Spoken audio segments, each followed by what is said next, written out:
Tidak mungkin Anda mengetahui bagaimana sifat tangan Allah seperti apa, enggak mungkin. Enggak mungkin, ya. Ya. Kenapa? Karena dua hal.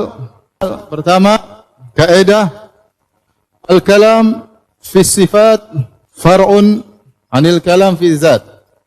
Ya, artinya pembahasan tentang bagaimananya sifat adalah cabang dari pembahasan tentang bagaimananya zat. Sederhananya bagaimana? Kita tidak akan mengetahui tentang sifat sesuatu kecuali kita tahu zat itu bagaimana, baru kita bisa tahu tentang sifat zat tersebut. Ya. Misalnya kita bilang air apa? Zatnya adalah begini-begini. Berarti dia sifatnya mencari tempat yang rendah misalnya. Ya.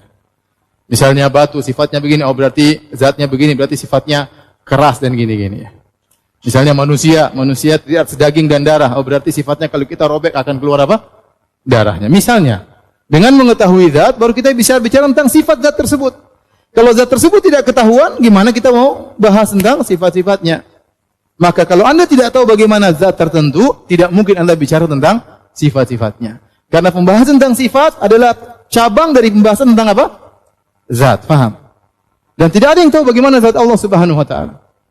Karena Anda tidak pernah tahu bagaimana zat Allah, Anda tidak pernah bakalan tahu bagaimana sifat-sifat dari zat tersebut. Kaidah mengatakan al-kalamu fi zat, al-kalamu fi sifat far'un 'anil kalami fi zat.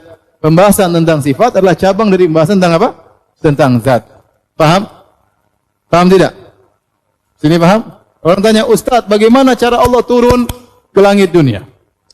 Pertama kita tanya dia, "Ente tahu Allah bagaimana?" Enggak tahu. Ya sudah, kalau ente enggak tahu gimana turun, ente mau tahu. Langit saja ente tahu enggak gimana langit dunia, langit berikutnya bagaimana? Ente juga enggak tahu, enggak pernah lihat langit setelah langit dunia, ente enggak pernah lihat bagaimana. Ya. Jadi kalau orang ingin tahu bagaimana Allah turun ke langit dunia, pertama dia harus tahu Allah bagaimana dulu. Terus bagaimana dia tahu tentang langit gimana.